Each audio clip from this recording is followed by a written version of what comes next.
Sveicināti, ar jums kopā Ingars.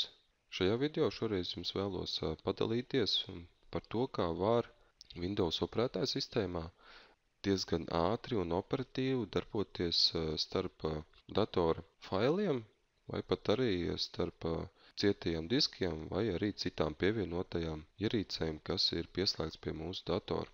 Tātad šeit man ir atvērts standarta Windows Explorer, tā saucamais Windows failu pārvaldītājs. Es konkrēti izmantoju jauno Windows 8 operētāja sistēmu. Ja jūs izmantojat citu Windows operētāja sistēmu, tad Windows Explorera failu pārvaldīšanas programma būtībā arī izskatās jums tāda paša kā Windows 8. Ir nedaudz tikai izmainīts augša, bet tas šoreiz nebūtu stāsts par Windows 8. Taču vēlos jums padalīties, kā var ātri operēt starp failiem savā datorā. Tātad salīdzinājumā, ja mēs ikdienā izmantojam Windows Explorer failu pārvaldītāju, tad šeit varētu būt tāds mīnus, ko arī daudzi uzskata Windows lietotāji, kad mēs vienlaicīgi nevaram redzēt mapes saturu dažādās mapēs. Tātad šeit es esmu atvērs šo mapi un redzu viņas saturu. Bet es vēlos vienlaicīgi šajā visā logā redzēt gan šos failus, kas atrodas šajā mapē, un pieņemsim failus, kas atrodas citajā mapē. Pieņemsim, man interesē šīs mapes saturs, kas viņā ir iekšā. Tātad uzdevums kāds ir redzēt vienlaicīgi šos dokumentus un redzēt vienlaicīgi šos dokumentus, kas atrodas šajā mapē. Tātad, bet kas notiekās Windows Explorerī, ja mēs atveram citu mapi? Mēs atveram tās mapas saturu, un šīs mapas saturs mums vairs nav redzams. Tātad šajā mirklī mēs redzam šīs mapas saturu. Ko es šeit daru, tas ir tas, ka ikdienā es izmantoju citu failu pārvaldītāju priekš Windows operētāja sistēmas. Un šajā gadījumā es izmantoju bezmaksas programmu, kura saucās Double Commander. Kā jau es arī minēju, viņa ir absolūti bez maksas, un viņu var izmantot Windows operētāja sistēmās. Tātad, atgriežoties pie iepriekš minētā, ko tad es gribēju vienlaicīgi redzēt? Es gribēju vienlaicīgi redzēt dažādu mapju saturs vienā logā, un attiecīgi arī operēt ar šīm mapēm vai pat arī šīs mapes saturiem. Ko tad mums dod šī Double Commander sistēma?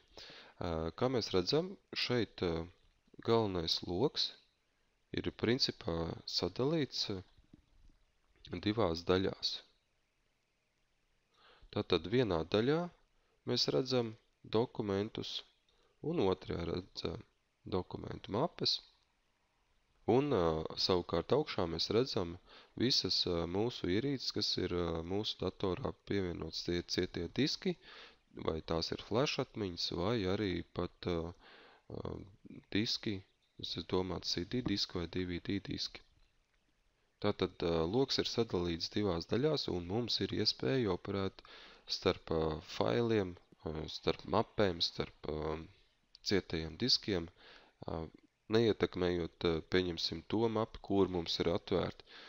Un kā, piemēram, nodemonstrēšu šajā gadījumā abos logos man ir atvērts C disks, un, pieņemsim, kreisajā pusē es atveru kādu no mapēm, un, kā redzams, otrajā logā, kas ir labajā pusē, nenotika nekādas izmaiņas.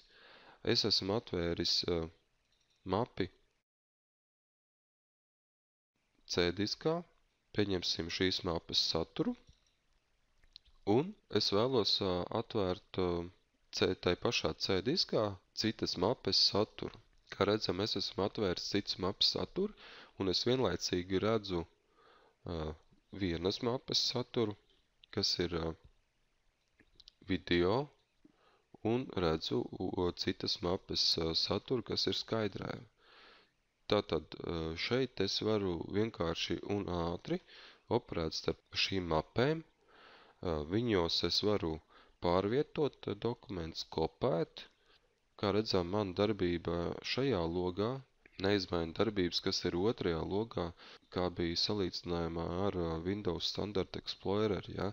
Ja man ir atvērts šīs mapas saturu, un es vēlos atvērt šīs mapas saturu, tad līdz ar to, tiklīdz ko es atvēru citu mapi, man nav redzams šīs mapas saturs. Savukārt, ko Double Commander mums dod, iespēja tāda, kad mēs varam atvērt vienā logā vienu mapes saturu, otrā logā mēs varam atvērt citu mapes saturu. Un līdz ar to starp šām mapēm un cietiem diskiem mēs varam operēt diezgan ātri un efektīvi. Šoreiz šajā video tas arī būtu viss. Es jums nodemonstrēju Windows File Explorer alternatīvu. Savukārt, ja vēlaties vairāk video, to jūs varat atrast manā blogā 8.lv. Tiekamies jau nākamajā reizē.